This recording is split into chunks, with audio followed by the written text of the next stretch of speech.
वकार यूनुस, वसीम अकरम, शुएब अख्तर, मोहम्मद आमिर, मोहम्मद आसिफ। पाकिस्तान के पास एक से बढ़कर एक फास्ट बॉलर हमेशा से रहा है, लेकिन फिर एकदम से क्या ऐसा होता है कि पाकिस्तान में जो फास्ट बॉलर्स हैं वो मिलना ही बंद हो जाते हैं।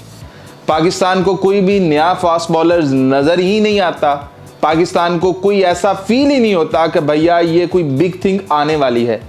जब भी पाकिस्तान में पहले कोई बड़े फास्ट बॉलर्स टीम से जाने वाले होते थे तो एक नई सेंसेशन बनी हुई होती थी कि भैया ये वाला लड़का पाकिस्तानी टीम में जब आएगा ना तो ये तबाही मचा देगा। आपने काफ़ी अरसे से देखा होगा ये वाली सेंसेशन है ही नहीं।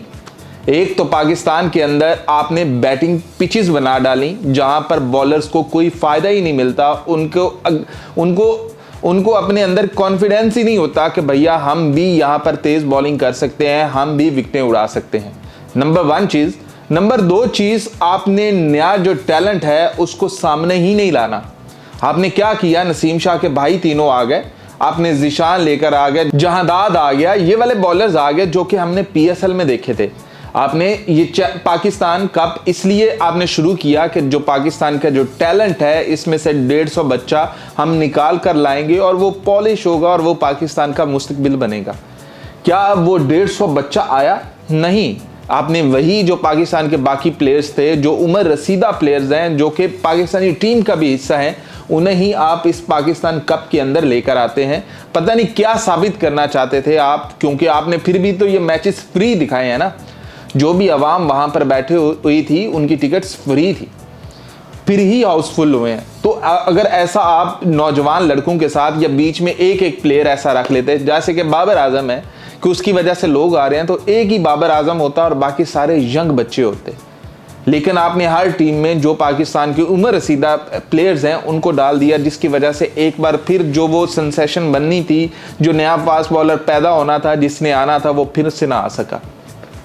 और तीसरी और जो कि सबसे अहम वजह है वो ये है कि हमारे जो मौजूदा फास्ट बॉलर्स हैं उनमें गुरूर होना। इन्होंने अपने आप को क्रिकेट से बड़ा समझना शुरू कर दिया। ऐसा मैं नहीं कह रहा, ऐसा बासत अली भी कहता है, ऐसा और भी जो स्पोर्ट्स के एनालिस्ट हैं वो कहते हैं, जो पाकिस्तान के साबिक फास्ट बॉलर्स हैं वो भी कहते हैं कि भैया पहले कोई परफॉर्मेंस दिखाओ, फिर जाकर अपना एग्रेशन दिखाओ। दानी से कोई मसला नहीं है, वो भी हमारा अपना भाई है। दानी अगर विकेट लेकर अपना एग्रेशन दिखाएगा ना, मज़ा आएगा, प्यारा लगेगा। लेकिन अगर आप चौका खाने के बाद एग्रेशन दिखाते हो, छक्का खाने के बाद एग्रेशन दिखाते हो और उस एग्रेशन के बाद फिर से आपको बाउंड्री लग जाती है, तो आपको फोकस करना होता है कि ये एग्रेशन छोड़कर मैंने अपनी बॉलिंग पर फोकस करना है, मैंने किस जगह पर अटैक करना है। आपको अपना माइंड कूल करना होता है, ना कि अपने सर पे सवार कर लो। आपने बैट्समैन के साथ खेलना होता है। बैट्समैन को नहीं आपने जगह देनी होती कि वो आपके साथ खेले एज ए फास्ट बॉलर। ये हमारी सबसे बड़ी वजह है। आपको मॉर्ने मॉर्कल याद होगा, पाकिस्तान का कोच, वो 6 हफ्ते पहले पाकिस्तान की कोचिंग छोड़कर चला गया। क्या बचा रही होगी उसका मानना, उसको फीलिंग ये आ रही थी कि भैया जो पाकिस्तान के मौजूदा फास्ट बॉलर्स हैं इनको मुझसे कोई टिप लेने की ज़रूरत ही नहीं है। यानी कि अगर मैं टिप देता भी हूं तो ये उस पर काम ही नहीं करते, ये उसको फॉलो ही नहीं करते, तो मेरा ऐसी टीम के साथ रहने की कोई वजह ही नहीं बनती, ऐसे फास्ट बॉलर्स के साथ कोई वजह ही नहीं बनती कि मैं उनके साथ रहूं जिनको मेरी वैल्यू नहीं है। तो वो 6 हफ्ते पहले टीम छोड़कर चला जाता है और ना बोर्ड पूछता है कि भैया क्या वजह है, हमारे ना खिलाड़ियों से पूछता है कि भैया क्या वजह है, क्यों नहीं फॉलो कर रहे हो। हमने शॉन टेट बुला लिया, हमने पता नहीं दुनिया के कितने बड़े बड़े हमने फास्ट बॉलर बुला लिए, अपने जो के साबका फास्ट बॉलर थे जो अपनी कोचिंग के लिए बुला लिए। ये नहीं देखा कि जो हमारे फास्ट बॉलर्स हैं, जो उनको टिप्स दिए जाते हैं, क्या उन पर वो काम कर रहे हैं। उमर गुल के अंदर क्या स्पेशल था, वो यॉर्कर्स करता था। उसके अंदर काबिलियत इतनी थी कि वो 6 की 6 यॉर्कर्स कर लेता था। वो बैट्समैन के साथ खेलता था, धोनी जैसे बंदे को गुस्सा दिलाकर उसकी विकेट उड़ा देता था। जो जिसे मिस्टर कूल कहता था उसे वो गुस्सा दिला देता था। और फिर वो टेल एंडर्स को क्या खूबसूरत तरीके से वो इन आउट करके आउट करता था। अगर उमर गुल हमारा कोच बना तो उसके बाद आपने ये देखा कि हमारा कोई भी फास्ट बॉलर्स उसके जैसी यॉर्कर्स करवा रहा, उसके जैसा एग्रेशन दिखा रहा।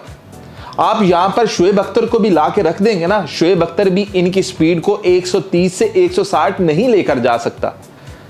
शोएब अख्तर भी कोचिंग क्या करेगा कि भैया आपने खेलना कैसे है बैट्समैन के साथ। आप मोहम्मद आसिफ ले लें, मोहम्मद आसिफ के पास स्पीड नहीं थी लेकिन वो बैट्समैन के साथ खेलता था। उसे पता होता था कि कौन सी बॉल मैंने आउट करनी है, कौन सी इन करनी है। जबकि हमारे जो फास्ट बॉलर्स हैं इनको बड़े प्लेयर्स तो छोड़ दो, Virat Kohli, Rohit Sharma, Indian batsman, Australian batsman छोड़ दो, छोटी से छोटी टीम के बैट्समैन को भी पता है कि अब ये 2 गेंदें बाहर करेगा, तीसरी अंदर करेगा और मैंने इसे चौका मारना। शाहीन है, ये पहली गेंद 2 गेंदें 3 गेंदें मुझे फुल कराएगा, मैंने उनको कैसे खेलना है वो ट्रेनिंग करके आ रहे होते हैं। आपने कुछ नया सीखा ही नहीं है। यानी कि एक चीज है कि आपकी वो जो फुल लेंथ है वो पकड़ी गई है कि भैया ये पहले ओवर में आकर फुल लेंथ बॉलिंग करवाएगा, इसको टैकल कैसे करना है ये तमाम प्लेयर्स ने देख लिया, तमाम प्लेयर्स ने जान लिया।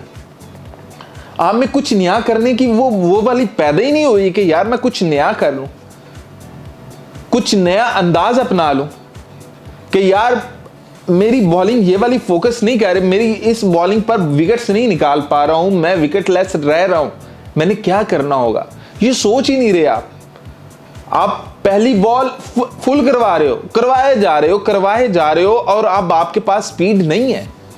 पहले आपके पास स्पीड थी, जैसे ही आपकी फुल बॉल होती थी आपको विकेट मिलती थी, लेकिन अब आपकी वो स्पीड है ही नहीं। आप 136, 138 पर जाते हैं, पहले आप 145, 146 पर जाते थे।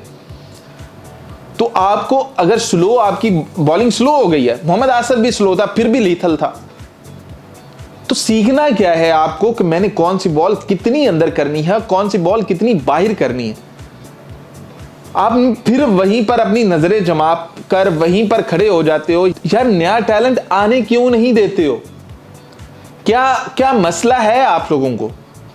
क्या पाकिस्तान के मुस्तकबिल जो बच्चे हैं जो कि अपना दिन रात एक करके आंखों में, अपने दिमागों में एक ही ख्वाब सजाए बैठे हैं कि भैया हमने पाकिस्तानी टीम में जाना है, और जब वो थक हार जाते हैं और फिर उसके बाद कहते हैं और डिसहार्ड होते हैं, जब उनका दिल टूटता है सिर्फ इस वजह से कि उनके लिए जगह ही नहीं होती है, वो क्लब लेवल पर खेल खेल कर खत्म हो जाते हैं। उनके पास स्पीड होती है, उनके पास सब कुछ होता है,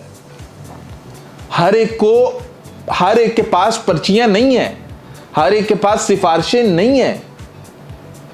कुछ लोग टैलेंटेड भी होते हैं, उनको अपने टैलेंट की बेस पर भी आना होता है, लेकिन आप ऐसे जालिम लोग हो कि उनके टैलेंट की बेस पर उनको आगे नहीं आने देते हो। आप जगह छोड़ोगे तो कोई और आएगा ना। आपने किन को भरा? आपने जब ये चैंपियंस कप हुआ, हम हर कोई यही सोच के बैठा हुआ था कि यार पाकिस्तान से ना कम से कम कोई 50 से 70 बच्चा नया नजर आएगा। एक मैच ही सही, हम नहीं कहते कि उनको सारे मैच उनसे खिला लेते, एक मैच ही उनको दे देते। अब भी तो सरफराज की टीम बाहर हुई है, अब भी तो बाकी टीम, रिजवान की टीम बाहर हो गई है, अब भी तो हो गई है। क्या हो गया? क्या नुकसान हो गया? पाकिस्तान वर्ल्ड कप हार गया? ये तो वर्ल्ड कप था ही नहीं, ये तो टैलेंट हंट प्रोग्राम था कि जिसमें आपने टैलेंट को सामने लाना था। आपने 50-50 लाख रुपया सैलरियां मेंटोर्स की रख दी, आप वही 50 लाख रुपया डिस्ट्रीब्यूट करते प्लेयर्स के अंदर, नए बच्चों के अंदर उनकी डाइट्स बनाते, उनके स्किल्स को उभारते। अब आप एक काम करेंगे, ये जो मेंटोर्स हैं, ये अपने रीजन के मेंटोर्स हैं, क्या इनसे कोई लिस्ट लेंगे आपके भैया आपके रीजन में कितने नया बच्चा जो है जिनमें दम है, उनकी लिस्ट दे दें? इनके पास वो लिस्ट भी नहीं होगी। तो काहे का ये वाला ड्रामा करते हैं आप लोग? तो भाइयों ये है तमाम तर वजूहात पाकिस्तान की फास्ट बॉलिंग की, वो कहते हैं ना तबाही की। पाकिस्तान एक ट्रैक था, वो ट्रैक छोड़कर, वो कहते हैं ना कि हाईवे पे जा रहा था, तो पाकिस्तान ने वो हाईवे छोड़कर पाकिस्तान ने वो कच्चा रोड अपना लिया है जिसमें मिट्टी है, गड्ढा है, जिसमें जंप है, और वो जंप लगते हैं तो कोई नीचे गिरता है, इंजर्ड होता है। बस सीन यही चल रहे हैं। हर कोई यही रोता रहा था कि पाकिस्तान के पास रिप्लेसमेंट ही नहीं है। कहां से लाओगे रिप्लेसमेंट? हम नहीं कहते कि बाबर आजम को, हर छोटी से छोटी टीम के खिलाफ भी बाबर आजम को खिलाओ, बाबर आजम को वर्ल्ड कप्स करिए बचाओ। पाकिस्तान को जो इंग्लैंड की ये वाली सीरीज आ रही है, पाकिस्तानी बाबर इसका हिस्सा है, गुड, समझ आता है, लेकिन बांग्लादेश के खिलाफ क्यों था बाबर आजम? हमें मसला है इस बात से।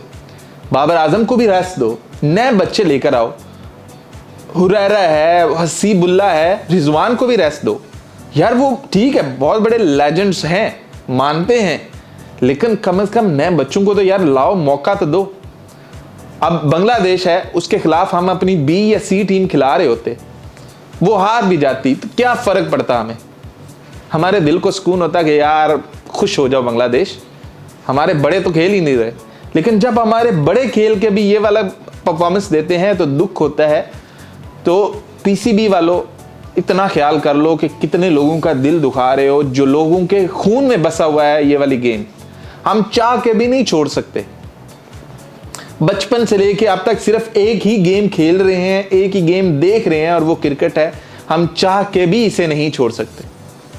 तो भाइयों, आप बताओ, क्या यही वजूहात है पाकिस्तान की ये जो फास्ट बॉलिंग इसकी तबाही की, या कोई और भी है? अगर कोई और भी है तो कमेंट सेक्शन में बताइएगा ज़रूर।